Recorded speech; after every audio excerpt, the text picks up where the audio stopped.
नमस्कार, स्वागत है आप सभी का डीडी न्यूज पर। आप देख रहे हैं मिड डे प्राइम। मैं हूं रमा त्यागी। अगले 1 घंटे में हम बात करेंगे देश भर की बड़ी खबरों की, बताएंगे दुनिया भर में कौन कौन सी खबरों पर है सबकी नजर, क्या चल रहा है खेल और अर्थ जगत में, और कुछ झलके फिल्म, कला और संस्कृति के क्षेत्र से भी। लेकिन सबसे पहले बड़ी खबरें।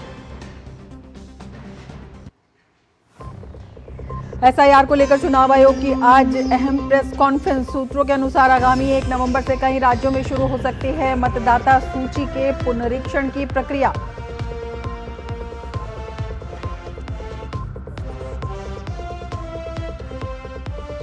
केंद्रीय गृह मंत्री अमित शाह ने इंडिया मैरीटाइम वीक 2025 का किया उद्घाटन। कहा, विश्व के मैरीटाइम नक्शे पर भारत एक उभरती हुई शक्ति।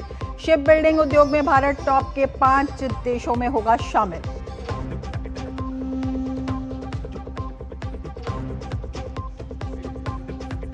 विदेश मंत्री डॉक्टर एस जयशंकर आज कुआलालंपुर में पूर्वी एशिया शिखर सम्मेलन में करेंगे भारत का प्रतिनिधित्व। इंडो पैसिफिक रीजन में शांति, स्थिरता और समृद्धि पर होगी चर्चा।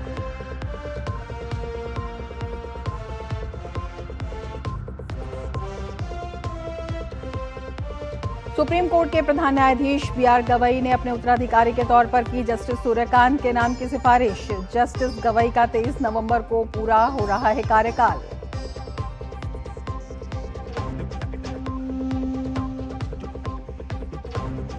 और आस्था और परंपरा के पर्व छठ का आज तीसरा दिन। व्रती लोग अस्ताचलगामी सूर्य को अर्घ्य देकर करेंगे सुख समृद्धि की कामना।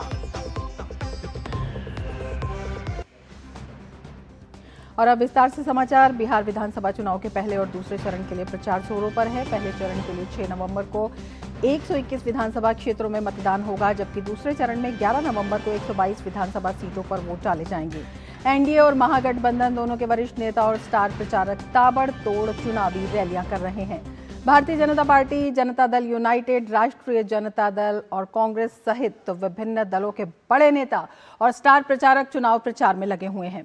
वहीं जन स्वराज पार्टी, राष्ट्रीय लोक जनशक्ति पार्टी, बहुजन समाज पार्टी की ओर से भी चुनाव प्रचार तेज कर दिया गया है। प्रधानमंत्री नरेंद्र मोदी 30 अक्टूबर को छपरा और मुजफ्फरपुर में चुनावी सभाओं को संबोधित करेंगे। महागठबंधन के मुख्यमंत्री पद के उम्मीदवार तेजस्वी यादव भी जमकर चुनाव प्रचार कर रहे हैं।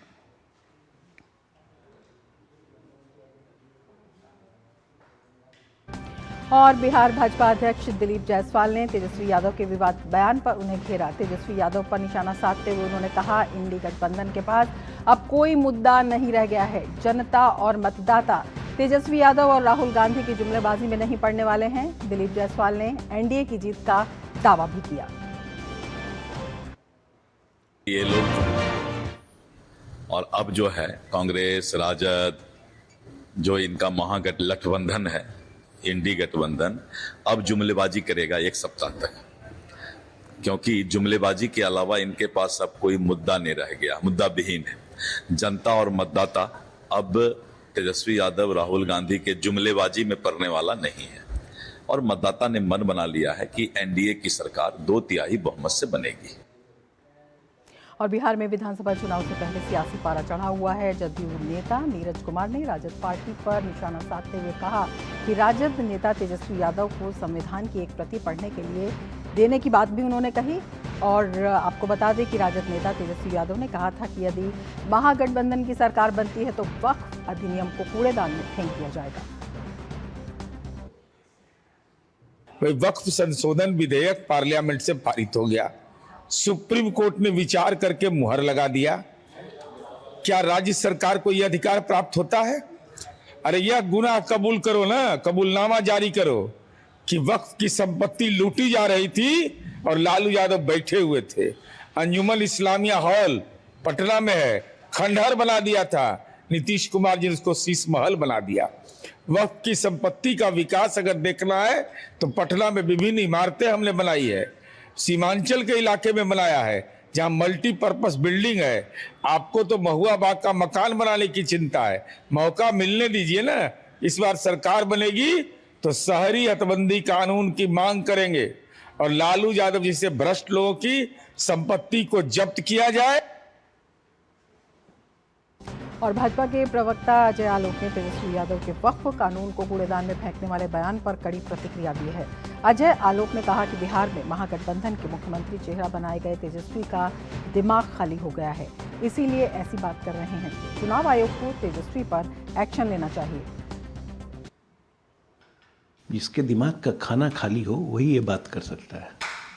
ये चुनाव चल रहे हैं, चुनाव आयोग को इसका संज्ञान लेना चाहिए, क्योंकि ये सेडिशन का मामला बनता है। पार्लियामेंट से पास है बिल, संसद से पास किया वो बिल कानून होता है, वो बिल नहीं है, कानून है, वक्फ कानून है। किसी कानून को कूड़े में फेंकने की बात एक राजनेता करे जो मुख्यमंत्री पद का दावेदार हो तो बड़ी संकट की समस्या है भाई। तो संवैधानिक व्यवस्था को सीधे चुनौती देने का मामला बनता है, चुनाव आयोग को देखना चाहिए। और बिहार में विधानसभा चुनाव से पहले राजनीतिक गलियारों में हलचल तेज हो चुकी है। इसी कड़ी में जन स्वराज पार्टी के संस्थापक प्रशांत किशोर ने महागठबंधन को तीसरे नंबर की पार्टी बताया है। प्रशांत किशोर ने कहा कि इस बार की लड़ाई एनडीए और जन स्वराज पार्टी के बीच में है और महागठबंधन तीसरे नंबर पर है। महागठबंधन के नेताओं के दावों का कोई मतलब नहीं है। महागठबंधन तीसरे नंबर पे है, लड़ाई एनडीए और जन स्वराज के बीच में है। अब कुछ भी कह दें, पिछले 5 दिनों में अगर आप तेजस्वी यादव और महागठबंधन की घोषणाओं को देखेंगे तो उसका कोई सिर पैर नहीं है। कुछ भी कह रहे हैं, इसलिए कह रहे हैं कि चाहते हैं कि रेस में आए, रेलेवेंट बने। तो बिहार विधानसभा चुनाव के लिए अब प्रथम चरण के चुनाव के लिए जो प्रचार अभियान तेज हो गया है, तमाम दावों प्रतिदावों और जिसे कहते हैं कि मुद्दों की चुनावी जंग में तमाम ऐसे दावे हैं जो कि चर्चा में हैं और ऐसे में तेजस्वी यादव जो हैं वो विवादों में घिरते हुए नज़र आ रहे हैं। बीजेपी ने उनके ऊपर निशाना साधा है और कई तरह के सवाल खड़े किए हैं उनके बयान को लेकर। इसके साथ ही अगर हम जन स्वराज पार्टी की बात करें जो काफ़ी चर्चा में थी, उसने भी अब महागठबंधन को तीसरे नंबर की पार्टी बता दिया है और एनडीए और जन स्वराज में सीधा मुकाबला बताया है। तो चुनावी लड़ाई जो है वो काफ़ी दिलचस्प अपने आप में होती जा रही है और इसी दिलचस्प लड़ाई में अब ये देखना होगा कि किस तरह से जो विभिन्न दल हैं वो जनता को लुभा रहे हैं। तमाम मुद्दे हैं, सभी दल अपनी अपनी तरह से बिहार में विकास का दावा कर रहे हैं और सभी जो वर्ग हैं उन्हें फ़ायदा पहुंचाने की बात कर रहे हैं और ऐसे में बहुत से ऐसे समीकरण हैं जो साधे गए हैं और उन्हीं समीकरणों के बीच महागठबंधन की जो अंदरूनी कलह है वो भी चर्चा में सबके सामने आ रही है। तो अपने आप में ये जो चुनावी लड़ाई है ये काफ़ी दिलचस्प होती जा रही है और इसी चुनावी लड़ाई में जो बयानबाजी है, जो आरोप प्रत्यारोप है, उसकी राजनीति भी अब तेज़ हो गई है और इसी के तहत तेजस्वी यादव का वक्फ कानून को लेकर जो बयान है वो भी विवादों के घेरे में आ गया है और उस पर भी कई तरह के सवाल खड़े किए जा रहे हैं और इन्हीं सवालों के बीच में ये जो चुनावी लड़ाई है ये अब अपने आप में काफ़ी दिलचस्प हो गई है क्योंकि तमाम नेताओं ने जो चुनाव प्रचार है वो तेज़ कर दिया है और सभी अपने अपने तरीके से जो आमजन है, जो जनता है, उसको लुभाने की कोशिश कर रहे हैं, उनका विश्वास हासिल करने की कोशिश कर रहे हैं। हमारे संवाददाता धीरज कुमार हमारे साथ जुड़े हुए हैं बिहार से, उनसे ज़मीनी हकीकत जानने की कोशिश करते हैं।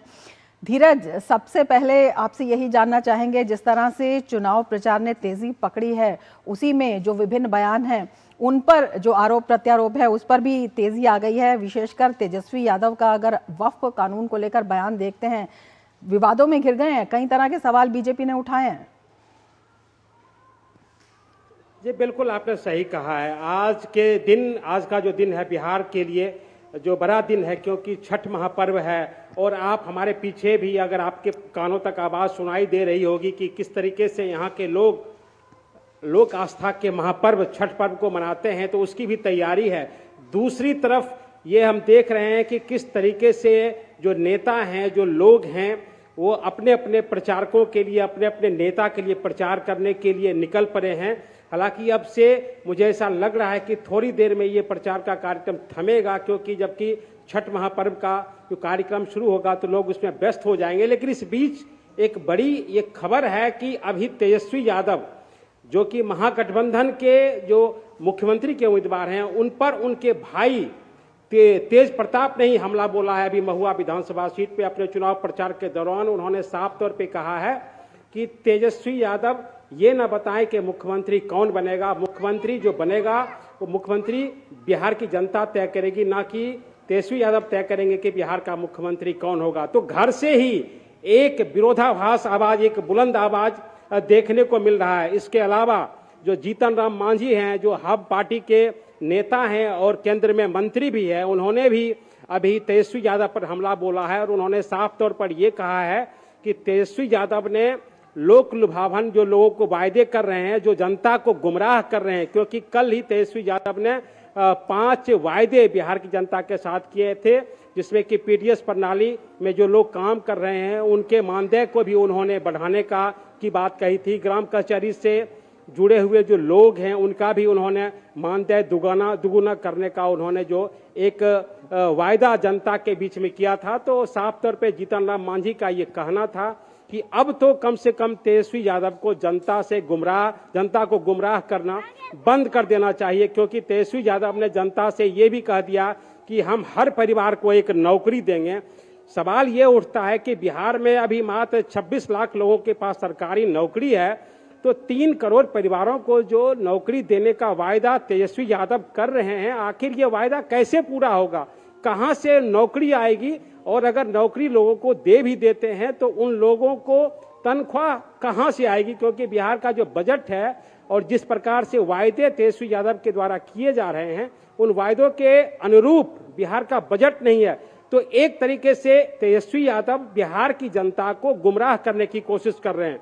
उनके सहयोगी कांग्रेस पार्टी है, देखिए राहुल गांधी ने अभी तक बिहार का दौरा नहीं किया है, और जो अंदर खाने से खबर आई है उस खबर के मुताबिक राहुल गांधी ने भले ही अशोक गहलोत को आगे करने के बाद महागठबंधन में सब कुछ ठीक होने का जो एक दावा किया, लेकिन उससे खुद राहुल गांधी ने दूरी अपनी बना रखी है, क्योंकि अभी तक राहुल गांधी की एंट्री बिहार में हुई नहीं है और अभी तक ये तय नहीं हो पा रहा है कि आखिर कांग्रेस आला कमान या कांग्रेस के बड़े नेता चुनाव प्रचार करने के लिए बिहार कब आएंगे। उनके प्रत्याशी प्रचार कर रहे हैं, उनके छोटे छोटे नेता प्रचार कर रहे हैं, लेकिन राहुल गांधी चुनाव अभियान से गायब हैं। दूसरी तरफ अगर हम एनडीए की बात कर ले तो एनडीए में जिस तरीके से प्रधानमंत्री मोदी ने बेगूसराय में आकर, समस्तीपुर में आकर एक ट्रेंड सेट करने की कोशिश की और उन्होंने जनता के बीच साफ जाकर कहा कि देखिए, अगर बिहार में महागठबंधन की सरकार बनती है तो आप याद कीजिए 20 साल पुराने जंगल राज को, और उस जंगल राज में आपने देखा होगा कि यहाँ ना बहू सुरक्षित थी, ना बेटियां सुरक्षित थी, अपराध, अपहरण और माफिया यही जंगल राज में चलता था। तो अगर आप दोबारा उसकी वापसी चाहते हैं तभी आप महागठबंधन को जिताएं, लेकिन अगर आप सुशासन चाहते हैं, बिल्कुल जी। धीरज, आपसे यही जानना चाहेंगे, महागठबंधन में जो कलह और फूट की बात है वो तो शुरुआत से ही दिखाई दे रही थी। अब जिस तरह से तेजस्वी यादव के भाई ने ही जो है इसे उजागर कर दिया है, तो ये तो बिल्कुल पारिवारिक कलह के रूप में सामने आ गया है। आपको लगता है कि तमाम जिस तरह के आप वायदों की बात भी कर रहे हैं, गुमराह करने की बात भी हो रही है और ये कला भी है, महागठबंधन की आपसी भी और पारिवारिक भी, इसका क्या कुछ असर पूरे चुनाव पर पड़ेगा? देखिए, पूरे चुनाव की बात अगर हम कर लेते हैं तो एक तरीके से एक्सपोज वाली स्थिति तेजस्वी यादव के सामने आ गई है। उनको ये वायदे जनता के सामने करना नहीं चाहिए था। आपको जो चीज आप कहने जा रहे हैं जनता के बीच वायदे के अनुरूप, उसे आप पूरा करने की स्थिति में हैं या नहीं है। देखिए, ये बात सच है कि बिहार के लोगों को 3 करोड़ रोजगार देना, सरकारी नौकरी देना, ये कतई संभव नहीं है, लेकिन तेजस्वी यादव ये वायदे कर लेते हैं, जबकि उनको इसका कैलकुलेशन अपने पास रखना चाहिए कि बिहार का जो बजट है उसके अनुसार से हम कैसे पैसे दे पाएंगे बिहार के लोगों को जिसको हम रोजगार देंगे। तो इसका जाहिर तौर पर इसका जो एक इम्पैक्ट है, एक हम कह सकते हैं कि बीच चुनावी समर में तेजस्वी यादव हंसी के पात्र बन चुके हैं, एक्सपोज हो चुके हैं बिहार की जनता के सामने में, और बिहार की जनता ये देखना चाहती है कि ये कैसा पूरा करेंगे। देखिए, बिहार में अभी जो विकास का जो एक पैमाना बना है, अगर हम कुछ क्षेत्रों में जाके देखें, चाहे औद्योगिक क्षेत्रों में जाके, जैसे हम मान लेते हैं बेगूसराय में अगर औद्योगिक कल कारखाना अगर चल रहा है या उसकी जो स्थिति अभी ठीक हुई है तो उसके पीछे केंद्र की सरकार है। हमने देखा कि यहाँ का जो उर्वरक कारखाना था वो बंद पड़ा हुआ था, उसे नरेंद्र मोदी जी ने आके इसको शुरू करवाया, उसके लिए बजट दिए। जो कल कारखाने बंद पड़े थे उसको दोबारा शुरू किया गया। यहाँ का एनटीपीसी कार्यरत है, केंद्र सरकार की बजट है तो एनटीपीसी का यहाँ काम चल रहा है। और यहाँ जो छोटे छोटे उद्योग है उसको अगर पटरी पर लाने की कोशिश हुई है तो वो नीतीश सरकार और केंद्र की सरकार ने उसे पटरी पर लाने की कोशिश की हुई है। अगर बिहार में सड़कों का अगर जाल बिछा है, 6 लेन अगर हमने देखा है बिहार में, बिहार की सड़कों पर तो केंद्र सरकार की देन है, सड़क परिवहन मंत्रालय की देन है।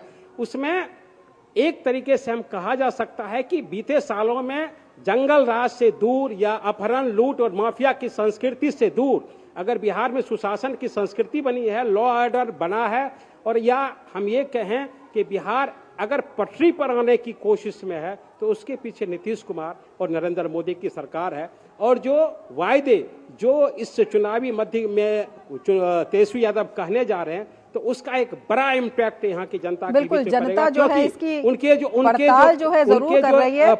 बिल्कुल धीरज, पड़ताल जो महागठबंधन में एक फूट नजर आ रही है उसकी भी लगातार की जा रही है। जिस तरह से आप बता रहे थे कि कांग्रेस के बड़े नेता जो हैं यहाँ पर दिखाई नहीं देते हैं। हालांकि जब प्रेस कॉन्फ्रेंस हुई थी, तेजस्वी यादव के नाम की घोषणा हुई थी, तब कांग्रेस ने डैमेज कंट्रोल करने की कोशिश की थी, लेकिन उसके पीछे जो पोस्टर्स थे वो भी इस फूट की कहानी, इस खिंचाव की कहानी अपने आप कह रहे थे। क्या वजह है कि कांग्रेस वहां पर प्रचार के लिए नहीं पहुंची है? सम्मान की बात है या फिर लगातार ये जो गहराता हुआ जिसे कह रहे हैं कि आपसी जो रस्साकशी है वो अब जो है काफी ज्यादा बढ़ती जा रही है? देखिए, इसके पीछे की एक बहुत बड़ी थ्योरी है, और जिस थ्योरी को चुनाव के बीच में एक दबाव के रूप में राहुल गांधी ने अशोक गहलोत को आगे करके पाटने की कोशिश की, लेकिन खुद राहुल गांधी उस पर्दे से गायब हो गए। अगर बिहार में तेजस्वी यादव के साथ उनके गठबंधन की अगर एक कोशिश हुई एकजुटता दिखाने की तो उसमें राहुल गांधी गायब रहे। उनको राहुल गांधी को खुद आकर एक मैसेज, एक संदेश देना चाहिए था। दूसरी सबसे महत्वपूर्ण जो बात है वो बात यह है कि जो महागठबंधन के जो उम्मीदवार हैं उसमें 12-13 सीटों पे जो है उनका एक तरीके से हम कह सकते हैं कि लास्ट अंतिम समय तक भी उनको बैठाने की कोशिश हुई कि ताकि गठबंधन ये दिखा पाए कि हम एकजुट होकर बिहार में चुनाव लड़ रहे हैं, लेकिन ऐसा संभव नहीं हो पाया। यहाँ 12-13 सीटों पर जो प्रत्याशी हैं वो एक दूसरे के आमने सामने उम्मीदवार के रूप में खड़े हैं। एक अगर हम मटिहानी विधानसभा सीट की बात कर लें, क्या यही वजह है कि प्रशांत किशोर कह रहे हैं कि जो मुख्य मुकाबला अब एनडीए और जनसुराज के बीच में है? बिल्कुल वो सही कह रहे हैं, क्योंकि प्रशांत किशोर ने जो इतना मूवमेंट किया 2-3 सालों में बिहार में, तो एक जो यहाँ के युवाओं को और यहाँ के जो मिडिल क्लास है, मिडिल क्लास को या अपर क्लास को हम कह सकते हैं कि उसको अपनी तरफ खींचने की कोशिश अपने बयानों के जरिए, अपने भाषणों के जरिए और जनता के बीच में जाके लाने की प्रशांत किशोर ने कोशिश की, और उसका असर दिख रहा है। और कहीं कहीं ऐसा भी दिख रहा है कि प्रशांत किशोर ने जो एक त्रिकोणीय मुकाबला बिहार में खड़ा किया है उसका असर साफ तौर पर बिहार में देखने को मिल रहा है। और कहीं कहीं ऐसा भी दिख रहा है कई विधानसभा सीटों पर कि एनडीए बनाम प्रशांत किशोर की लड़ाई चल रही है। बिल्कुल, बेहद महत्वपूर्ण बात आप बता रहे हैं कि कहीं ना कहीं जो सीधी लड़ाई होती थी वो बहुकोणीय अब दिखाई दे रही है। नजर बनाए रखिए। बहुत शुक्रिया धीरज तमाम जानकारी के लिए। और मिड डे प्राइम में आगे बढ़ेंगे, लेकिन उससे पहले लेते हैं एक ब्रेक। आप देखते रहिए डीडी न्यूज। यशस्वी प्रधानमंत्री नरेंद्र मोदी के मार्गदर्शन में माननीय मुख्यमंत्री योगी आदित्यनाथ के बुलंद इरादों ने बदली है उत्तर प्रदेश की तस्वीर। एमएसएमई और निजी क्षेत्र का उद्योग व्यापार फलने फूलने लगा और 2 करोड़ से अधिक युवाओं को रोजगार मिला। देशी विदेशी निवेशकों को उत्तर प्रदेश में संभावनाएं नजर आईं और इससे 60 लाख से अधिक नौजवानों को मिले हैं रोजगार के सुनहरे मौके। निष्पक्ष एवं पारदर्शी प्रक्रिया से 8.5 लाख से अधिक युवाओं को सरकारी नौकरियां मिली। प्रदेश ने एक साथ 60,000 से अधिक पुलिसकर्मियों की भर्ती, 10 लाख से अधिक स्वयं सहायता समूह के माध्यम से 1 करोड़ से अधिक महिलाओं और बीसी सखी योजना के अंतर्गत 58,000 से अधिक महिलाओं ने रोजगार प्राप्त किया है। एक जनपद एक उत्पाद योजना से 30 लाख से अधिक और स्टार्टअप नीति के अंतर्गत 5 लाख से अधिक नौजवानों को मिला है रोजगार। युवाओं के हो रहे हैं सपने साकार। काम दमदार, डबल इंजन सरकार। ब्रेक ब्रेक के बाद फिर से आपका स्वागत है। मिड डे प्राइम में आगे बढ़ते हैं। देश भर में मतदाता सूची के पुनरीक्षण यानी एसआईआर को लेकर चुनाव आयोग आज एक अहम घोषणा कर सकता है। सूत्रों के मुताबिक चुनाव आयोग कई राज्यों में एसआईआर की प्रक्रिया को लेकर आज अपना कार्यक्रम घोषित कर सकता है। इस संबंध में मुख्य चुनाव आयुक्त ज्ञानेश कुमार, चुनाव आयुक्त सुखबीर सिंह संधू और विवेक जोशी आज शाम 4:15 बजे प्रेस कॉन्फ्रेंस करेंगे। चुनाव आयोग ने अपने 24 जून के आदेश में कहा था कि पिछले 20 वर्षों में मतदाता सूची में बड़े बदलाव हुए हैं। आयोग के अनुसार इस दौरान तेज शहरीकरण, शिक्षा, रोजगार और अन्य कारणों से जनसंख्या का पलायन एक सामान्य प्रवृत्ति बन गया है। सूत्रों से मिली जानकारी के अनुसार ये पुनरीक्षण प्रक्रिया 1 नवंबर 2025 से शुरू हो सकती है। पहले चरण में इसे उन राज्यों में लागू किया जाएगा जहां 2026 में विधानसभा चुनाव होने हैं।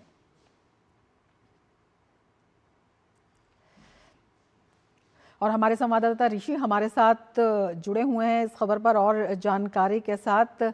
ऋषि, आपसे जानना चाहेंगे, 4 बजे के करीब चुनाव आयोग प्रेस कॉन्फ्रेंस करेगा, अपने आप में बेहद ऐतिहासिक इसे कहा जा सकता है। बिल्कुल रमा, जिस तरीके से एसआईआर को लेकर देश में जो प्रक्रिया शुरू हुई बिहार से, अब वो पूरे देश में लागू होने जा रही है। हालांकि चुनाव आयोग अपने प्रारंभिक आदेशों में ये कह चुका है कि पूरे देश में एसआईआर लागू होगी और उससे संबंधित सभी नियम और बिंदुओं को स्पष्ट भी किया जा चुका है। और अगर कहें तो इस समय पूरे देश में सभी राज्यों में एसआईआर से संबंधित जो प्रक्रिया है वो चल भी रही है, लेकिन एसआईआर का जो मेन पड़ाव है कि जो कट ऑफ डेट कौन सी होगी, कब तक क्या प्रक्रिया किस किस राज्य में चलेगी, इसका अनाउंस आज होने वाला है। अगर हम बात करें दिल्ली की, तो दिल्ली में 2008 में एसआईआर हुआ, लास्ट टाइम हुआ था। तो यानी कि 2008 तक से पहले के जितने भी लोग मतदाता सूची में शामिल थे उन्हें किसी भी तरीके का अपना प्रक्रिया में शामिल नहीं होना है, उनका लिस्ट में नाम पहले से ही होगा। इस सूची को चुनाव आयोग ने पहले से ही अलग अलग राज्यों में इस तरीके की जितनी भी सूची हैं, जैसे उत्तर प्रदेश की बात करें तो 2003 है वहाँ पर, तो इस तरीके से अगर 2003-4 तक के जितने भी आंकड़ों को देखें तो 70% देश की जो मतदाता हैं वो इस पूरी प्रक्रिया में पहले से ही शामिल हैं। यानी कि 25 से 30% लोगों को ही इस प्रक्रिया से गुजरना होगा। जिस तरीके से हमने बिहार में देखा था, बिहार में भी यही हुआ था। बड़ी तादाद में लोग पहले से ही, क्योंकि 2003-4 का जो लिस्ट था उससे पहले के जितने भी लोग थे वो सूची में पहले से ही शामिल थे। तो इसी तरीके से अलग अलग राज्यों की कट ऑफ डेट क्या होंगी और अभी कितने चरण में कराया जाएगा, जैसे कि जो खबरें आ रही हैं कि अगले साल जहां राज्यों में जिन राज्यों में चुनाव होने हैं, 5 राज्यों में जो चुनाव होने की बात हो रही है, उन राज्यों में सबसे पहले इसको पूरा कराया जाएगा, उसके बाद आगे की प्रक्रिया को बढ़ाया जाएगा। दूसरा, जहां पर चुनाव की प्रक्रिया अभी शुरू हुई है किसी मामले में, जैसे पंचायत के चुनाव को देखकर, तो उत्तर प्रदेश में पंचायत चुनाव होने हैं और जल्द ही उसका अनाउंसमेंट भी होना है, तो वहाँ पर एसआईआर की प्रक्रिया को संभवतः नहीं शुरू किया जाएगा, क्योंकि वहाँ पर चुनाव ऑलरेडी ऑनगोइंग रहेंगे। तो ऐसी स्थिति में अभी चुनाव आयोग जो भी 4 बजे के 4:15 बजे के आसपास प्रेस कॉन्फ्रेंस करेगा, उसमें इन सब बातों को स्पष्ट करेगा, किन किन राज्यों में कराने जा रहे हैं, क्यों कराने जा रहे हैं, किस राज्य में कब कराया जाएगा, कट ऑफ डेट क्या होगी। और इस पूरी प्रक्रिया में चूंकि अब पूरा देश देख चुका है कि बिहार में ये हो ही चुका है, तो अब सबके लिए कोई इसमें नयापन भी नहीं है। बहुत सारी बातें सोशल मीडिया पर आ ही चुकी हैं, उसमें कौन कौन से डॉक्यूमेंट्स हैं, उन डॉक्यूमेंट्स की क्या वैल्यू है और किस डॉक्यूमेंट्स के आधार पर क्या चीज़ साबित होती है। जैसे कि अगर हम आधार की बात करें तो आधार सिर्फ और सिर्फ पहचान का एक प्रमाण पत्र है, ना कि वो आपके जन्म की तारीख को तय करने वाला, आपके एरिया में जहां आप रहते हैं निवास को तय करने वाला, और ना ही राष्ट्रीयता को तय करने वाला है। तो सिर्फ और सिर्फ अमुक व्यक्ति को उसकी पहचान देने का काम आधार करता है, ये बात स्पष्ट है। तो इसी तरीके से जो जितने भी डॉक्यूमेंट्स हैं, एक बार फिर से चुनाव आयोग उसको बताएगा, क्योंकि देश भर में अभी इसको लागू करने जा रहे हैं। तो आज का दिन बहुत महत्वपूर्ण है और देश के अगर देखा जाए कि जो लोकतांत्रिक प्रणाली में चुनाव आयोग के जो काम है, 2 काम है, एक तो मतदाता सूची तैयार करना, दूसरा मतदान करवाना। और इसके लिए जो पहला चरण है यानी कि मतदाता सूची तैयार करना, ये बहुत महत्वपूर्ण काम है, क्योंकि कोई भी मतदाता न छूटे, ये आयोग का मूल मंत्र है।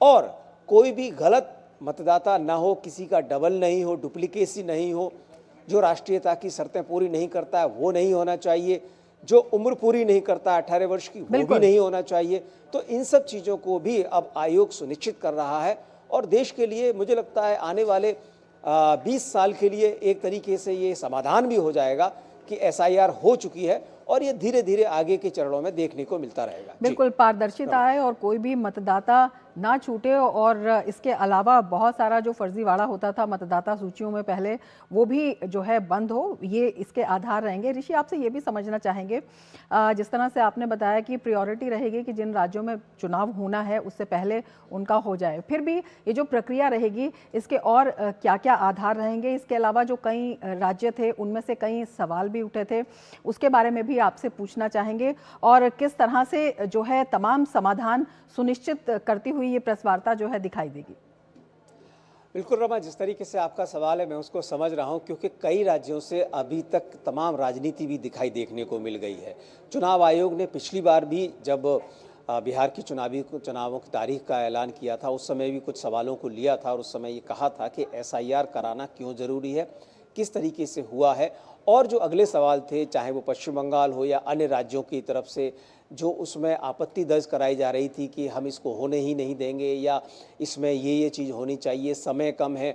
मुझे लगता है चुनाव आयोग ने इसी वजह से, चूँकि बंगाल का चुनाव अभी काफ़ी दूर है, इतना पास भी नहीं है, जबकि बिहार में ज़रूर हमने देखा था कि चुनाव की तारीखों के 2 महीने 3 महीने पहले ये प्रक्रिया शुरू हो गई थी। अभी बंगाल के लिए वक्त है और 1 नवंबर से मुझे लगता है कि चुनाव आयोग इसका ऐलान कर देगा कि ये प्रक्रिया शुरू हो जाए। तो जो वक्त की बात है, वक्त ज़्यादा चाहने की बात है, वो मुझे लगता है चुनाव आयोग उस गुंजाइश को पूरे करने जा रहा है। हालांकि उस समय भी, बिहार के समय में भी कहा गया था कि 2 महीने का वक्त काफ़ी होता है और चुनाव आयोग ने कहा था कि 1 महीने के वक्त में जो भी तय चीज़ें करनी थी वो उन्होंने 20 दिन में ही कर ली थी, क्योंकि इसमें एक और सबसे महत्वपूर्ण बात होती है कि चुनाव आयोग के लिए जो काम करने वाली मशीनरी होती है वो राज्य की होती है, तो इसमें राज्यों का कोऑपरेशन बहुत ज़रूरी होता है और ये भारत के संविधान में जो पीपल्स रिप्रेजेंटेशन एक्ट के तहत भी है कि चुनाव आयोग के निर्देशों का पालन भी करना ज़रूरी होता है और उस प्रक्रिया को शामिल कराने के लिए वहाँ के मुख्य सचिव जो अमुक राज्य में है उनको निर्देश जाते हैं और उन निर्देशों के आधार पर कार्यवाही को आगे बढ़ाया जाता है। हर राज्य में चुनाव आयोग के एक प्रतिनिधि के तौर पर वहाँ पर मुख्य निर्वाचन अधिकारी होते हैं जो निरंतर इस चुनाव की, जो चुनाव आयोग की प्रक्रियाएं हैं उनको आगे बढ़ाते रहते हैं।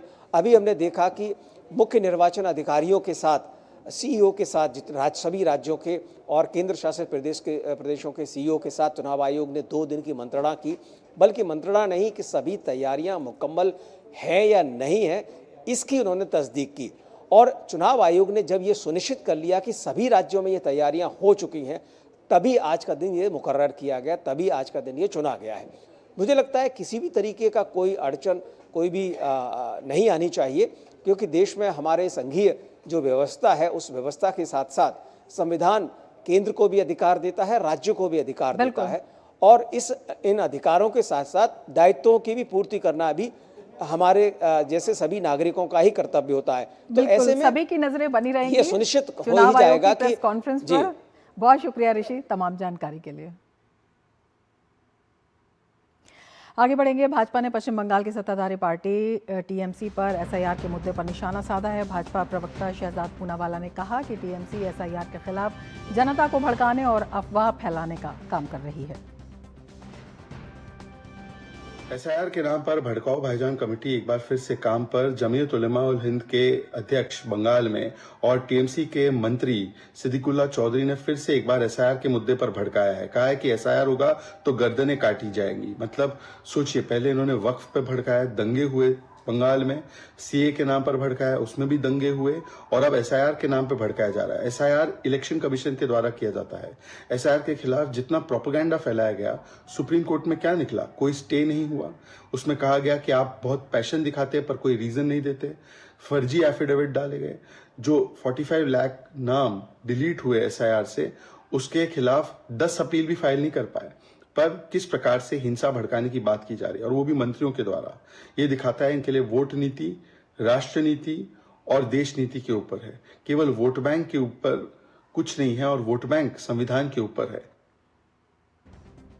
चुनाव आयोग के देश भर में स्पेशल इंटेंसिव रिवीजन यानी एसआईआर कराने के फैसले का जदयू ने स्वागत किया है। जनता दल यूनाइटेड नेता राजीव रंजन ने बिहार में हुई एसआईआर प्रक्रिया की तारीफ की और कहा कि किसी भी अवैध मतदाता का नाम लिस्ट में नहीं होना चाहिए। भारतीय निर्वाचन आयोग का ये स्वागत योग्य निर्णय है। एसआईआर ने बिहार में शानदार काम किया। एक मैराथन प्रक्रिया के बाद अब मतदाता सूची में विपक्ष ने जितना भी कोहराम पहले मचाया हो, लेकिन आखिरी मतदाता सूची पर बोलती सबकी बंद थी। पूरे देश में एसआईआर कराया जाना चाहिए और उद्देश्य बिल्कुल साफ है, कोई भी अवैध मतदाता इस सूची में शामिल नहीं हो, वैध मतदाता का नाम नहीं छूटे और बखूबी एसआईआर ने इसे अंजाम दिया है। कर्नाटक के मंत्री प्रियांक खड़गे के विवादित बयान के बाद सियासत गर्मा गई है। बीजेपी नेता शहजाद पूनावाला ने प्रियांक खड़गे पर निशाना साधते हुए कहा कि उनकी एकमात्र प्रतिभा यही है कि उनके पिता कांग्रेस पार्टी के अध्यक्ष हैं। शहजाद पूनावाला ने कांग्रेस को पूर्वोत्तर से नफरत करने के लिए घेरा और दशकों तक पूरे पूर्वोत्तर को पीछे रखने के लिए भी कांग्रेस को जिम्मेदार ठहराया। और केंद्रीय गृह एवं सहकारिता मंत्री अमित शाह आज मुंबई के मझगांव बंदरगाह गोदी में गहरे समुद्र में मछली पकड़ने वाली अत्याधुनिक नौकाएं वितरित करेंगे। श्रीमान एकनाथ शिंदे जी, अजीत दादा पाटिल जी, पवार जी, मेरे साथी मंत्री महाराष्ट्र के ही श्री मुरलीधर माहौल जी, श्री बाबा साहेब पाटिल सहकारिता मंत्री महाराष्ट्र सरकार, श्री नीतीश राणे मत्स्य पालन मंत्री महाराष्ट्र सरकार, श्री पंकज भोयर माननीय सहकारिता राज्य मंत्री महाराष्ट्र सरकार, मंच पर उपस्थित सभी सरकार के प्रमुख अधिकारीगण और आज के कार्यक्रम में पधारे सभी भाइयों बहनों। आज सुबह ही मुझे फेस टाइम पर मेरा कार्यक्रम देखकर एक पत्रकार का फोन आया कि साहब ये 2 ट्रॉलर के लोकार्पण के लिए आप जा रहे हैं। उनका पूछने का तात्पर्य यह था कि कार्यक्रम बहुत छोटा है, मगर मैं आज सबके बीच में बताना चाहता हूं कि अभी देवेंद्र जी, मैं, एकनाथ जी, अजीत दादा वर्ल्ड मैरीटाइम समिट का उद्घाटन कर आए हैं। मेरे हिसाब से ये 2 सरकारी कार्यक्रम में अभी का ये छोटा सा कार्यक्रम बहुत बड़ा है, क्योंकि इसी से आने वाले दिनों में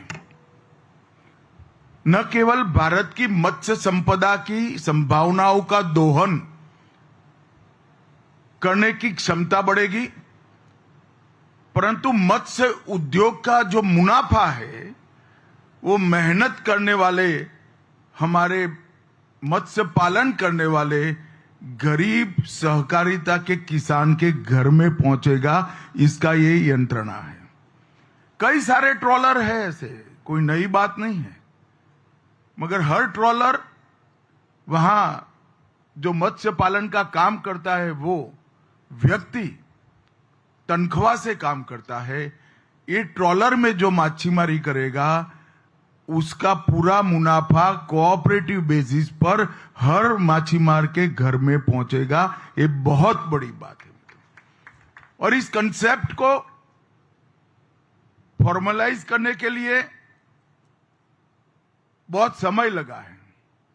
अभी तो 14 ट्रॉलर इस तरह के दिए जाएंगे, परंतु मैंने ओडिशा, गुजरात और आज महाराष्ट्र के मुख्यमंत्री जी से भी बात करी है। हम भारत सरकार, केंद्र सरकार, सहकारिता और मत्स्य विभाग, इस सभी का मिला जुला कर मैंने लक्ष्य बनाया है कि 5 साल में कम से कम 200 ऐसे ट्रॉलर हम हमारे मत्स्य पालन करने वाले भाइयों को देंगे और कोऑपरेटिव बेसिस पर देंगे। ये 25 दिन तक गहरे समुद्र में रह पाएगा, 20 टन तक मछलियां ढोकर यहां वो ला पाएगा। इनके बीच में एक बड़े जहाज भी कुछ रखेंगे जो कोऑर्डिनेशन का काम करेंगे और बीच में से मछली को उठाकर किनारे तक पहुंचाएंगे। और मैं अभी देख कर आया, अंदर रहने की और खाने पीने की सुविधाजनक व्यवस्था भी की है। तो एक प्रकार से शुरुआत हमारे 11,099 किलोमीटर के लंबे तट रेखा पर अपनी आजीविका के लिए काम करने वाले, मत्स्य पालन करने वाले गरीब भाइयों बहनों के लिए ये योजना आने वाले दिनों में बहुत बड़ी योजना बनने वाली है। मित्रों, सहकारिता का कंसेप्ट ही ये है, चाहे दूध का उत्पादन हो, चाहे मंडी हो, चाहे मत्स्य पालन हो, इसके मुनाफे का मालिक मेहनतकश इंसान है, ग्रामीण क्षेत्र में रहने वाला एक गरीब है। और जब वो गरीब अपने आप में आर्थिक रूप से संपन्न होता है, तब जाकर देश सच अर्थ में समृद्ध होता है। जो देश की समृद्धि को सिर्फ जीडीपी की दृष्टिकोण से देखते हैं, वो इस इतने बड़े देश की सामाजिक व्यवस्थाओं को नहीं समझते हैं। जिस देश की जनसंख्या 130 करोड़ से आगे बढ़ चुकी हो, वो देश का ड्राई जीडीपी देश को पूर्ण विकसित नहीं बनाता है। जिस देश की जनसंख्या 130 करोड़ से ज्यादा हो, वो देश के जीडीपी में मानवीय दृष्टिकोण भी लाना पड़ता है। हर व्यक्ति को, हर परिवार को समृद्ध बनाने के लक्ष्य के बगैर देश समृद्ध नहीं बन सकता। देश समृद्ध सही मायनों में तभी होता है जब हर परिवार बच्चों को अच्छी शिक्षा दे सके, अच्छा संतुलित आहार दे सके, परिवार के बूढ़े और बच्चों के आरोग्य की चिंता कर पाए और वो स्वाश्रयी हो, आत्मनिर्भर हो, तभी देश संपन्न हो सकता है। और ये मानवीय दृष्टिकोण वाली जीडीपी, मैं मानता हूं, इस पूरे पूर्ण करने के लिए कोऑपरेटिव से बड़ा कोई दूसरा साधन नहीं है। महाराष्ट्र की गन्ना मिले, शुगर मिले इसका उदाहरण है। आजादी के तुरंत बाद के दशक में पद्मश्री पाटिल ने जो शुरुआत की, मैं आज दावे से कह सकता हूं कि महाराष्ट्र के गांवों को समृद्ध करने में महाराष्ट्र की गन्ना मिलों का सबसे बड़ा योगदान है और इसको कोई ना नहीं बोल सकता, क्योंकि वो कोऑपरेटिव बेसिस पर चलते थे। शुगर मिल का पूरा मुनाफा किसान के बैंक अकाउंट में जाता है। इसी तरह से गुजरात में आज कई लाख महिलाएं 80,000 करोड़ का व्यापार अमूल के माध्यम से करते हैं और 80,000 करोड़ व्यापार का पूरा मुनाफा वो अनपढ़ पशुपालन करने वाली महिला के घर में जाता है। और अब तो ग्रेजुएट बहनें, ज्यादा पढ़ी लिखी बहनें भी प्रोफेशनल तरीके से पशुपालन के व्यवसाय में आगे आई है। यही विचार हमारे पुरखों का था, यही विचार भारत का मूल विचार है।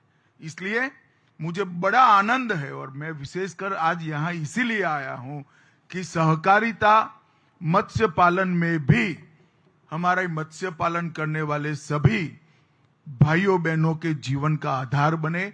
इस दिशा में हम आगे बढ़ रहे हैं। बाद में आगे प्रोसेसिंग, एक्सपोर्ट और कलेक्शन करने वाले बड़े जहाज की भी योजना अभी तो कागज पर है, मगर थोड़े ट्रॉलर बनने के बाद हम इसको साकार भी करेंगे। इसका प्रोसेसिंग भी वो करेंगे, चिलिंग सेंटर भी उनके होंगे और एक्सपोर्ट भी हमारी मल्टी स्टेट एक्सपोर्ट की कोऑपरेटिव बनी है, उसके माध्यम से होगा। लगभग 60,000 करोड़ रुपए की निकास हमारी मत्स्य संपदा की भारत कर रहा है, परंतु इसका मुनाफा मत्स्य पालन करने वाले गरीब युवा के हाथ में नहीं जाता है। और ये योजना आज एक नया द्वार खोलेगी। मत्स्य पालन करने वाले परिवारों को आर्थिक रूप से सक्षम बनाने की, निर्यात का मुनाफा उनके तक पहुंचाने की और ग्रामीण विकास करने की भी नरेंद्र मोदी जी ने ढेर सारे कार्यक्रम मत्स्य पालन के लिए शुरू किए हैं और इसका परिणाम जो आया है वो भी देखने लायक है।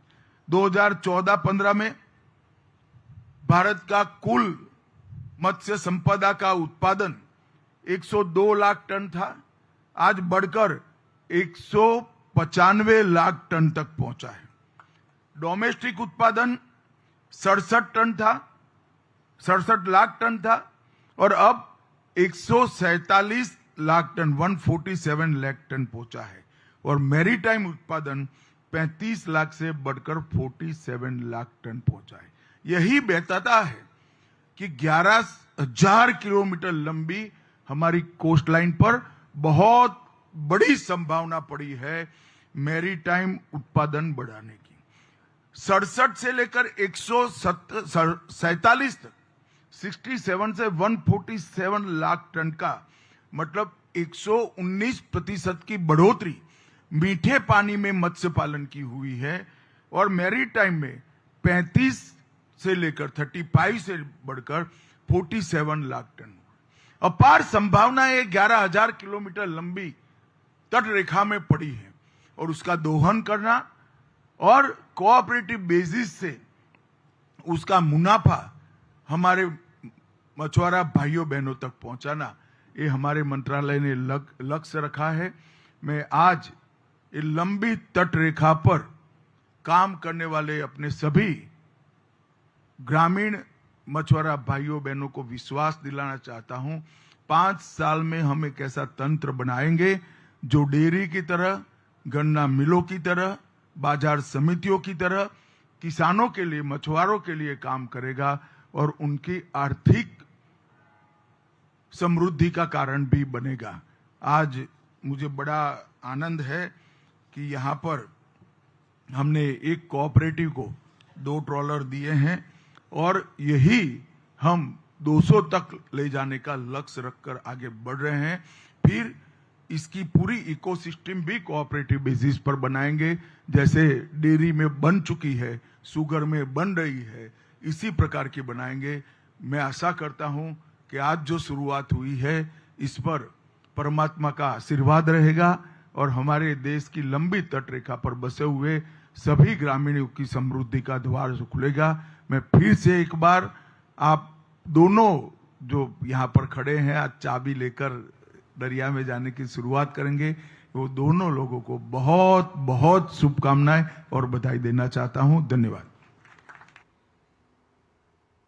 केंद्रीय गृह मंत्री अमित शाह का मुंबई से जो संबोधन था उसका सीधा प्रसारण आप देख रहे थे। आज उन्होंने वहां पर जो गहन समुद्र है उसमें जो नौकाएं हैं वो वितरित की और उन्होंने ये भी कहा कि इसका मकसद है जो मत्स्य पालन है उस क्षेत्र में आत्मनिर्भरता को जो है आगे बढ़ाना और तमाम जो उस क्षेत्र के लोग हैं उनमें सहकारिता को मजबूत करना। और ये राज्य सरकार सहकारिता मंत्रालय और मत्स्य विभाग के साथ मिलकर किया जा रहा है। केंद्रीय गृह मंत्री अमित शाह ने आज मुंबई में भारत समुद्री सप्ताह 2025 का उद्घाटन किया, जिसके साथ ही भारत की समुद्री क्षमताओं को बढ़ाने और ब्लू इकोनॉमी के क्षेत्र में सतत विकास को बढ़ावा देने के लिए समर्पित 5 दिवसीय कार्यक्रम की आधिकारिक शुरुआत भी हुई। इस मौके पर केंद्रीय पत्तन, पोत परिवहन एवं जलमार्ग मंत्री सर्बानंद सोनोवाल के अलावा महाराष्ट्र के मुख्यमंत्री देवेंद्र फडणवीस, गुजरात के मुख्यमंत्री भूपेंद्र पटेल, गोवा के मुख्यमंत्री डॉक्टर प्रमोद सावंत और ओडिशा के मुख्यमंत्री मोहन चरण मांझी भी मौजूद रहे। 24 अक्टूबर को प्रधानमंत्री नरेंद्र मोदी ने बेगूसराय की एक जनसभा में छठव्रती महिलाओं से मुलाकात की थी और मंच पर बुलाकर उन्हें पूजा में प्रयोग होने वाले सूप को प्रदान किया था। हमारे संवाददाता ने छठव्रती महिलाओं से खास बातचीत की। हमें कैसे छोड़बै भैया छैया भारतिया की हुनकारा देले छथिन भैया भतीजावा। छठ पर्व के मौके पर प्रधानमंत्री बेगूसराय आए थे और उन्होंने छठ व्रतियों को सूप भेंट किया। ये वही महिलाएं हैं जिन्होंने प्रधानमंत्री नरेंद्र मोदी से मुलाकात की और मंच पर इन महिलाओं को बुलाकर उन्हें ये सूप भेंट किया गया। प्रधानमंत्री जी आए मंच पर, जब आप लोगों को बुलाया गया, कैसा लगा आपको? बहुत खुशी का बात हुआ, आज बहुत अच्छा लगा। आप क्या कहेंगी? हम बहुत धन्यवाद देना चाहते हैं मोदी जी को, माननीय मोदी जी को, जो हम लोग को छठ पर्व में ये हमको अवसर मिला। प्रधानमंत्री जी से आपको सूप मिला, कैसा लगा? बहुत ज़्यादा अच्छा लगा और मैं माननीय प्रधानमंत्री को धन्यवाद करती हूँ और ये कामना करती हूँ छठी मैया से कि वो विजय रहें और इस बार भी एनडीए सरकार बनी रहे। आप प्रधानमंत्री के लिए और छठ माँ के लिए कुछ गीत गुनगुनाएंगी?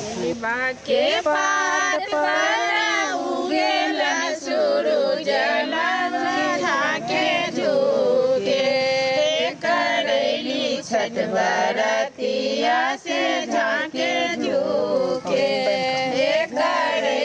छठ बरतिया से झांके झूके। ये जो सूप है, ये प्रधानमंत्री नरेंद्र मोदी ने इन जीविका दीदियों को समर्पित किया। जो चीज़ें हमारे घर में इस्तेमाल की जाती हैं, उन चीज़ों का ही छठ पूजा में व्यापक महत्व है। कोई भी बाजार से लाकर किसी चीज़ को सूप पर नहीं चढ़ाया जाता है। बेगूसराय में जब प्रधानमंत्री नरेंद्र मोदी के मंच पर जीविका दीदियों को बुलाकर उन्हें छठ पूजा का सूप भेंट किया गया, तो इनकी खुशी का ठिकाना ना रहा। कैमरामैन मोर मुकुट शर्मा के साथ बेगूसराय से मैं राजेश राज, डीडी न्यूज़ के लिए। और आस्था के महापर्व छठ के तीसरे दिन यमुना के घाटों पर साफ सफाई का काम युद्ध स्तर पर जारी है। साथ ही घाटों पर चेंजिंग रूम और वाटरप्रूफ टेंटों का निर्माण भी किया गया है। राजधानी दिल्ली में यमुना घाटों पर सफाई का काम युद्ध स्तर पर चल रहा है। आज षष्ठी है, यानी कि षष्ठी छठ का आज संध्या अर्घ होना है, लेकिन इस दौरान भी दिल्ली सरकार युद्ध स्तर पर साफ सफाई का काम कर रही है। आप इन बड़ी बड़ी मशीनों को देख रहे हैं। ये बैकग्राउंड में जो मशीन आपको दिख रही है, ये स्कबर मशीन है। इसके अलावा दूसरी ड्रेजर मशीन और तमाम आधुनिक मशीनों के द्वारा दिल्ली सरकार इस बाबत जुटी हुई है कि यमुना को स्वच्छ, निर्मल, अविरल बनाया जाए। 7 महीनों में आपको यमुना में अमूल चूक परिवर्तन देखने को मिल रहा है। ये वही यमुना घाट है जहां पर अब से 1-2 साल पहले बड़े बड़े झाग के ढेर हुआ करते थे, गाद हुआ करती थी, खरपतवार हुआ करते थे। लेकिन आज अगर आप तस्वीरों में देख रहे हैं तो आपको एक स्वच्छ यमुना का निर्मल घाट और ये नज़ारा देखने को मिल रहा है। यहाँ पर तैयारियां भी की गई हैं, इंतजामात किए गए हैं। और आप समझिए, एक बार मैं अपने कैमरा सहयोगी पीयूष से कहूंगा कि आपको वो यमुना के घाट की तस्वीर दिखाए। देखिए, आप यहाँ पर एक भी पॉलीथीन, पॉलीबैग या दूसरे ऐसी चीजों को नहीं देख पाएंगे जो अब से पहले आपको दिखाई पड़ती थी। इसकी जगह पर आपको क्या दिखाई पड़ रहा है? यहाँ पर बड़े बड़े साउंड सिस्टम, वाटरप्रूफ टेंट यहाँ पर लगाए गए हैं। साथ ही महिलाओं के कपड़े बदलने के लिए यहाँ पर अस्थाई चेंजिंग घर बनाए गए हैं। और आप समझिए, जहां तक आप कैमरे की नजर से देख पा रहे हैं, वहां तक दूरदर्शन आपको दिखा रहा है कि यमुना के घाट पूरी तरीके से साफ है, स्वच्छ है और यमुना का जल भी काफी स्वच्छ और निर्मल है। और आप समझिए, इसी कड़ी में इन बड़ी बड़ी स्किमर और ड्रेजर मशीनों के द्वारा छठ पर्व के दौरान भी गाद को हटाने का काम किया जा रहा है, कचरे को निकालने का काम किया जा रहा है, क्योंकि दिल्ली सरकार का कमिटमेंट है कि दिल्ली वाले इस बार यमुना के किनारे, यमुना के घाट पर ही छठ पर्व मनाएंगे। और उसकी एक तस्वीर भी पेश हो रही है। दिल्ली से कैमरा पर्सन पीयूष के साथ मैं मोहित शुक्ला, दूरदर्शन न्यूज। तो यमुना के घाटों का नज़ारा बिल्कुल बदल गया है और यही दिखाने के लिए हमारे संवाददाता हमारे साथ जुड़े हुए हैं। अंकित मिश्रा हमारे साथ जुड़े हुए हैं और मोहित शुक्ला भी हमारे साथ जुड़े हुए हैं। मोहित, सबसे पहले आपके पास आना चाहेंगे। देख रहे थे आपकी रिपोर्ट और जिस तरह से आप तमाम इंतज़ामों की बात भी बता रहे थे। सबसे पहले हम यही कहेंगे, एक बार फिर से दिखाइए किस तरह से है छठ की छठा वहाँ पर। ये बच्चे सब दूसरे कह रहे हैं जो टीवी पे आजकल चल रहे हैं, जो बच्चे देखिए, साफ तौर पर आज आस्था का महापर्व है। इस समय दूरदर्शन देख रहे हैं सभी को। जी बताइए मोहित, बताइए। देखिए रमा, मैं वही कह रहा हूं, सबसे पहले आपको और हमारे हजारों हजार दर्शक जो इस समय दूरदर्शन देख रहे हैं, ऐसे समस्त दर्शकों को छठ पर्व की बहुत बहुत बहुत शुभकामनाएं। हमने छठ देखी, हमने छठा देखी, हमने नज़ारे देखे, हमारी नज़र ने हर एक वो नज़ारे देखे, कभी घाट देखे तो कभी किनारे देखे। अब आप समझिए कि इन घाटों की वो रमणीय छठा भी हमने दिखाई, वो मनमोहक तस्वीर भी हमने दिखाई, वो हमने यहाँ पर लोगों के आने जाने का सिलसिला भी दिखाया। तो हमने वो छठी मैया को अब से थोड़ी देर बाद, जब दिल्ली की हजारों महिलाएं एक साथ संध्या में अर्घ दे रही होंगी, तो वो तस्वीर भी दिखाएंगे हम आपको। और इस समय आपको एक तस्वीर आपको और दिखा देता हूं। मेरा वादा है आपसे कि आप अपनी नजरें एक पल के लिए ओझल नहीं कर सकते हैं। सुबह 7 बजे से लगातार दूरदर्शन लगातार आपको वो तस्वीर दिखा रहा, चाहे वासुदेव घाट की बात हो, चाहे ITO घाट की बात हो। अब आप देखिए, मैं फ्रेम से थोड़ा थोड़ा बाहर आता हूं और अंदर वो तस्वीरें लेकर आता हूं जिसका हर किसी को बहुत ही बेसब्री से इंतजार है। कैमरा सहयोगी पीयूष, एक बार मैं आपसे गुजारिश करूंगा कि आप थोड़ा सा जूम करके दिखाइए। ये वो यमुना के घाट हैं जो कभी यहां पर गंदगी और गार्बेज से पटे रहा करते थे, लेकिन आज ये अपनी सौंदर्यता की कहानी खुद बयां कर रहे हैं। आप देखिए, यहां पर केले के पेड़ों को लगाया जा रहा है, गेंदे के फूलों से श्रृंगार किया जा रहा है, ईख से इसकी चौखट बनाई जा रही है। तो हर तरफ हर तरह से अलग अलग तरीकों से मां को यहां पर बुलाया जा रहा है। और कहते हैं कि सूर्य की बहन षष्ठी देवी, उनका जब हम स्मरण करते हैं, जब उनका आवाहन करते हैं, तो फिर वो जरूर आती हैं। क्योंकि समझिए, ऐसा पौराणिक कथाओं में कहा गया है, जिसकी जैसी इच्छा, जिसने जिस श्रद्धा से जिस तरीके से देखा, उसको वैसी ही मनोकामना, उसकी मनोरथ को पूरे करने वाली मां छठी मैया हर किसी का कल्याण करे, जगत का कल्याण करे। हे ऐसी जगत जननी आदि शक्ति जगदम्बा मां छठी मैया को बारंबार प्रणाम है। बिल्कुल मोहित, सही कह रहे हैं आप। जो नजरें हैं वो हटने का नाम नहीं ले रही हैं। एक बड़ा परिवर्तन है। अंकित, आपसे समझना चाहेंगे, अगर हम पिछले साल की बात करते हैं, यमुना का ये जो यही घाट है, ये झागों से भरे हुए थे। कोर्ट ने भी इस पर आपत्ति दर्ज की थी। अब जो 1 साल के बाद ये इतना बड़ा परिवर्तन आया है, बिल्कुल माहौल ही बदला हुआ दिखाई दे रहा है। किस तरह से देखते हैं, कितना बड़ा ये प्रयास है, कितनी बड़ी ये बदली हुई तस्वीर है?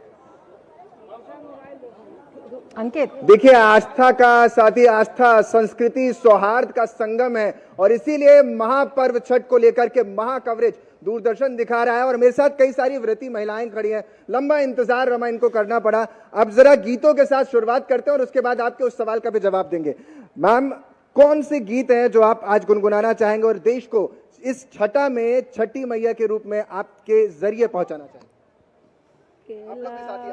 जे फरला घावा से ओ पर सुगा मेरा राय, ओ पर सुगा मेरा राय, उजे सुगा मागे मारा बोधानुसा से, सुगा गिरे मूर्छा, सुगा गिरे मूर्छा। अच्छा, एक गाना बहुत ज्यादा फेमस है शारदा सिन्हा की आवाज में, यानी लोक गायिका हैं, सुर कोकिला हैं, उनकी आवाज में बहुत फेमस है बहंगी लचकत जाए। अगर आप उसे सुना पाएं और उसका थोड़ा मर्म भी बता पाएं तो और भी अच्छा लगे। बास के बहंगिया, बहंगी लचकत जाए, बहंगी लचकत जाए, उधर बाबा बटोहिया, बहंगी छठी मैया के जाए, बहंगी छठी मैया के जाए। चही बास के बहंगिया, बहंगी लचकत जाए, बहंगी लचकत, बाट ही पूछले बटोहिया, ई भारा की ना करा जाए। अच्छा मैम, क्योंकि जिस तरीके से ये देखा जाता था कि पहले अंदर इजाजत नहीं थी, अब अंदर भी इजाजत है पूजा करने की, तो दिल्ली सरकार और केंद्र सरकार का, यूं कहें सरकारों के फैसले और व्यवस्था को लेकर आप क्या कहना चाहेंगे? व्यवस्था के लेके, फैसले के लेके हम ठीक कहेंगे कि ठीक किए उन्होंने। बेशक पास बनवाए, लेकिन आने दिए, एंट्री करने दिए। जैसे कि है कि अगर पास नहीं बनता तो पूरे यहीं घुस जाते, तो वो भी थोड़ा दिक्कत हो जाता, क्योंकि ज़्यादा गैदरिंग हो जाता। मतलब ज़्यादा जैसे यहाँ पब्लिक पहुँच जाएंगे तो हमें पूजा करने में दिक्कत होगा, और जैसे पूजा हम फैला पाए हैं कि हम अलग से करेंगे। अच्छा मैम, क्या क्या लेकर आप यहाँ पर आए हुए हैं और क्या क्या पूजा में आज लगने वाला है? यहाँ पे फल, तरह तरह के फल लगता है, जैसे 5 हो जाए, 7 हो जाए, 11 हो जाए, अपने श्रद्धा अनुसार।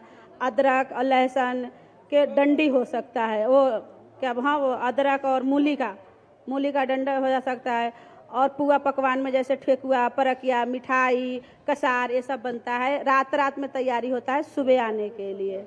और मैम ये जो ठेकवा है, क्योंकि बड़ा फेमस है ठेकवा, हर कोई खाना चाहता है, इसके लिए जो आप हर चीजें जो है फ्रेश बनाई जाती है और वो चूल्हा जो इस्तेमाल होता है, क्या वो बेसिक चूल्हा है या अलग से आप इसके लिए अलग से रखते हैं? इसके गांव में तो मिट्टी से हम लोग करते थे, लेकिन यहाँ थोड़ा हम लोग एक कमरे के चक्कर में, धुआं धुकुर के चक्कर में, अगर गैस पे भी बना रहे वो चूल्हा लिए, उस चूल्हा पे नमक वाला खाना नहीं बन सकता। ये जो आज प्रसाद बना है, ये चूल्हा बना के फिर कल इसको साफ सफाई करके हम ऐसे जगह शिफ्ट कर देंगे कि अगले साल फिर ये प्रसाद के टाइम पे निकले। मैम कितनी पीढ़ियों से आप लोग ये पूजा अर्चना कर रहे हैं? 15 साल से कर रहे हैं। हम तो अभी कर रहे हैं, हमारे तो बाबा दादा कब से किए जो हमें भी पता नहीं, हम तो फिर भी अपने सास की, अपनी मम्मी को देख के करना चालू किए हैं। अब इनसे पीछे कितना किए कि हम लोग का भी अंदाज नहीं है कि हमारे पूर्वज कितना पीछे करते चल गए। काफी सालों से करते आ रहे हैं। देखिए साफ तौर पर रमा अपने आप में ये पूरी तस्वीरें जो है वो बड़ी खूबसूरत है, और अगर मैं एक बार जरा दिखाने की कोशिश करूं आपको, ये भी दिखाता हूं और इन्हीं के माध्यम से समझाते हैं, क्योंकि ये त्योहार बड़ा आस्था का ही नहीं है बल्कि सौहार्द का भी त्योहार है, संस्कृति और प्रकृति का भी त्योहार है। मैम ये जो मैं देख रहा हूँ यहाँ पर ये पीतल का है, शायद सुपली बोलते हैं, क्या क्या है इसमें, क्या क्या आइटम रखे हुए जरा बताइए दर्शकों तक हमारे। ये फ्रूट सब है, ठेकुआ है, कसार है, वो क्या बोलते हैं, मूली है, अदरक है, जैसे कच्चे डंडी के साथ में पत्ते की पूजा होती है। पत्ते जब तक पानी में डूबेंगे नहीं, जब तक अरक हम हाथ उठा नहीं सकते हैं। देखिए कितनी बड़ी बात है, पत्ते जब तक पानी में डूबेंगे नहीं अरक। मैम एक बात बताइए, इतना फास्ट रखती है, 36 घंटे का त्योहार है, यानी 36 घंटे, माफ कीजिएगा 4 दिन का त्योहार और 36 घंटे का रीति रिवाज के साथ जो छठ पर्व है वो मनाया जा रहा है और उसकी छठा साफ तौर पर दिखाई दे रही है। खड़े रहेंगे, फिर भी छठी मैया की कृपा है। बिल्कुल, हमारे संवाददाता अंकित जो है बता रहे हैं, और वहाँ पर जो महिलाएं आई हैं वो गाकर अपनी खुशी जो है व्यक्त कर रही हैं पारंपरिक गीतों के साथ। कुछ नहीं होता है, पता ही और नहीं हमारे चलता साथ है कि अंदर मोहित क्या भी है, इस नहीं वक्त जुड़े हुए हैं। मोहित हमारे साथ जुड़े हुए हैं। मोहित, आपसे भी हम ये समझना चाहेंगे, जिस तरह से अंकित ने समझाया है, वहाँ पर जो पारंपरिक वस्तुएं रखी हैं, वहाँ पर जो महिलाएं गीत गा रही थी और जो उसकी मिठास थी वो समझ में आ रही थी। यही आपसे समझना चाहेंगे कि अगर हम पिछले साल देखते थे तो एक बड़ी चिंता की लकीरें सबके माथे पर दिखाई देती थी। जब दिल्ली की मुख्यमंत्री यहाँ पर पहले दिन आई थी तो उन्होंने संकल्प लिया था कि छठ का पर्व रीति रिवाज के साथ मनाया जाएगा पूरी तरह से। वो जो वादा है, बहुत छोटे में समझना चाहेंगे, वो पूरा होता दिखाई दे रहा है आज? बिल्कुल होता हुआ दिखाई पड़ रहा है, क्योंकि देखिए पूर्ववर्ती सरकारें आर्टिफिशियल घाट बनवाकर छठ का त्योहार करवाकर पल्ला झाड़ लिया करती थी। उस समय यहाँ पर झाग हुआ करता था, बहुत सारे ऐसे तमाम केमिकल्स हुआ करते थे। आपको याद होगा सिलिकॉन डिफोमर, इतना वो जहर होता था, उसको यहाँ पर घुलवाया जाता था। बिल्कुल आज लेकिन ये तस्वीर बिल्कुल बदल गई है। बेहद खूबसूरत दृश्य ये आप दिखा रहे हैं, आगे भी आपसे यही दृश्य हम आपके जरिए अपने दर्शकों को दिखाते रहेंगे। फिलहाल अंकित, मोहित, बहुत शुक्रिया यमुना घाट से हमारे साथ जुड़ने के लिए और ये सभी दृश्य हमारे दर्शकों को दिखाने के लिए। इसके साथ ही मिड डे प्राइम में फिलहाल इतना ही, दीजिए इजाजत, नमस्कार। रही महिलाएं